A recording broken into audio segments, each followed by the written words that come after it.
In a world plagued by generic noise, one goblin can save us all. Hey gang, just to let you know, you can now use the promo code MTGMudsta, all caps, at flipsidegaming.com and originalmagicart.store. Using the code gets you 10% off orders $10 or more, and you get to help out the channel at the same time. Welcome back, my lovely viewers. Today finds us back at Platinum Star Games. I am playing the Duke of Dumpsters, Daretti, keeping 2 mountains, Balakut, Karn, Staff of Domination, Blightsteel Colossus, and Urza's Mine. Adam, who also is known as Fox Noctum, he's playing his Derevi deck, keeping Prime Speaker Zigana, Snapcaster Mage, Seaside Citadel, Sunpetal Grove, Atakar Wastes, Forest, and Command Tower. John is back playing Atraxa and he's up to no good, keeping 2 forests, a plains, Vivid Creek, Rampant Growth, Mold Shambler, and Doubling Season. Last but not least, we got Steve playing Ghalta the Big Green Dinosaur, and he keeps a Hornet Queen, 2 forests, Daggerback Basilisk, Appetite of the Natural, Song of the Dryads, and Thornwheeled Archer. I win the die roll and start us off. For my turn, I play a tap Balakut, passing to Adam. Adam plays a tap Seaside Citadel and passes. John follows the examples of playing a tap land and drops a Vivid Creek, passing. Steve plays a forest and passes. I play an Urza's Mine, passing to Adam. Adam plays a tapped Cathedral of War and passes to John. John plays a forest and casts Vitaspore Thalid. He then passes to Steve. Steve plays a forest and he casts Thornwheeled Archer. I drop a mountain for my turn and I cast my Staff of Domination. Steve wants to admire the masterpiece and takes a closer look. Adam plays Sea of Clouds, passing. John gains a spore counter on his upkeep for his Thalid and he plays a forest. He then casts Rampant Growth to go and find a basic swamp and passes to Steve. Steve plays a forest and continues to play what looks like Death Touch Tribal as he casts a Turn Timber Basilisk. He swings the archer at me for 2 and he passes. I draw for turn and play a mountain. I cast Daretti, discarding a Blightsteel Colossus which I shuffle in and a Planar Bridge before drawing 2 cards. I then pass to Adam. Adam plays a Command Tower and passes. John gains a second spore counter on his upkeep and he plays a Plains. We then see a Rot Shambler hit the field and John's fungal fun is just beginning.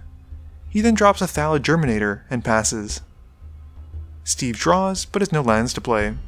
He pays 3 to cast a Daggerback Basilisk, really not making anyone want to attack him with all that Death Touch. Steve then swings the archer and the Basilisk at Daretti, dropping him to 1. I draw for turn and I uptick Daretti, discarding 2 lands and drawing 2 cards. I then play a mountain, and I tap 5 to cast a Gilded Lotus. With the Lotus on the stack, Adam cycles his Scattered Groves to draw a card.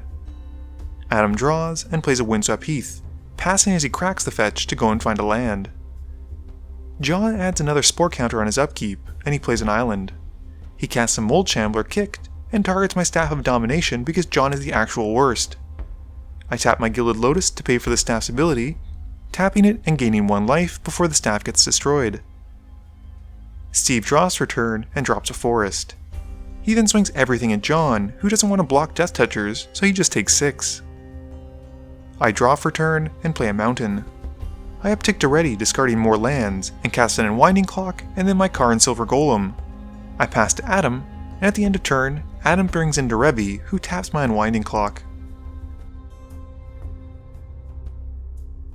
I untap my artifacts with Adam, and he plays a Flooded Grove as his land for turn.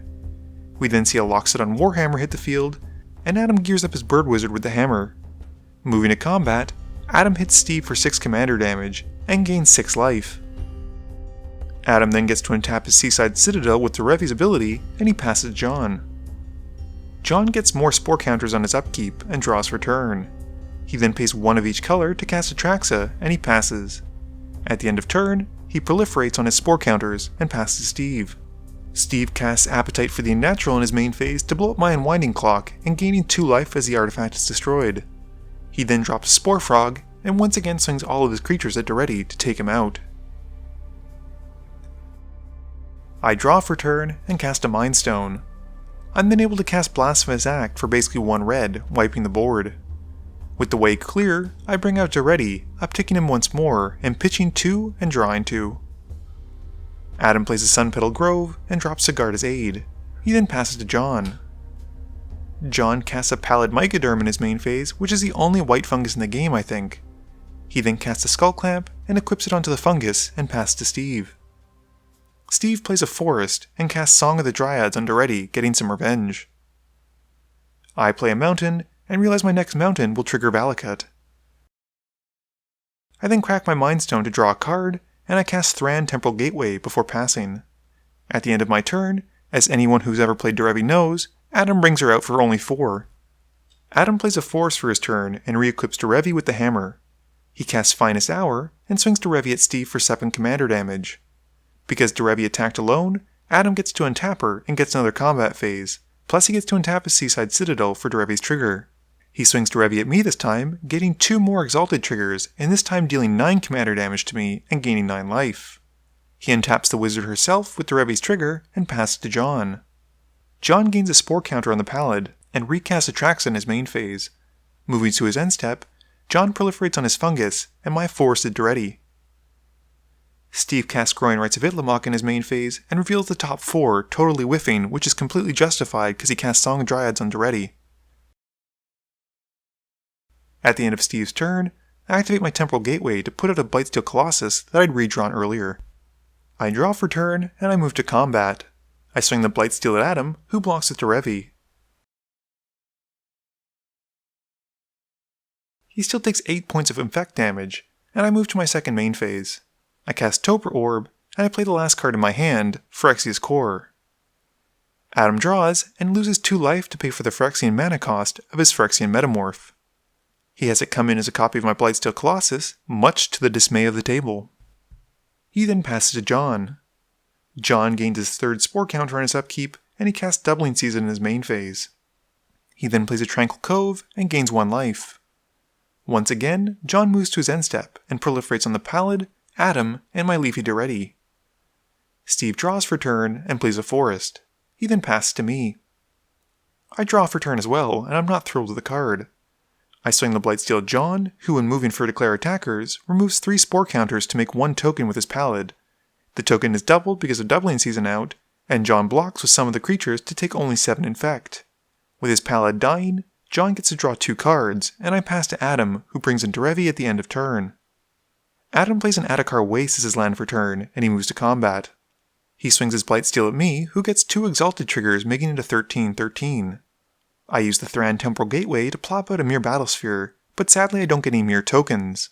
I am able to stop at least 7 Infect though, but Adam gets to untap his cloned Blightsteel Colossus and moves to a second main phase from the Finest Hour trigger. He swings it at me, and this time the Colossus is a 15/15. Unfortunately, I die to Infect. Moving to Adam's second main phase, he casts Prime Speaker Zagana and draws 16 cards. Adam then has to discard down to 7 sadly, and he passes to John. John clamps his token in his main phase and draws 2. He then casts an Inexorable Tide, and responding to the enchantment on the stack, Adam delves away some cards to cast Dig Through Time. He goes 7 cards deep and keeps 2, but can't find an answer to it. John then casts a Soul Ring and gets to proliferate, adding another counter to Adam's already precarious Infect counter total. This is enough to take Adam out of the game, and probably the only time that I've ever seen a Soul Ring kill someone with Infect damage. John then moves to combat, swinging Atraxa at Steve for 4, and gaining John 4 life. Atraxa then gets the Clamp, and at the end of turn, John then proliferates the counters on his Vivid Land. Steve plays a Forest and casts Hornet Queen in his main phase, gaining 4 Death Touch insect tokens. He passes, and flips the Growing Rites of Itlimoc into Itlimoc Cradle of the Sun. John draws for turn, and plays a Thornwood Falls, gaining 1 life. Creeping Renaissance then finds its way to the stack, and he names creatures, returning his 5 fungi to hand. The Pallid then rejoins the fray, and John proliferates on his Vivid Creek and passes turn. Steve pays only 6 for the reduced cost of Ghalta, bringing his commander out onto the field. He then casts a Bear Umbra on his commander, and he passes to John.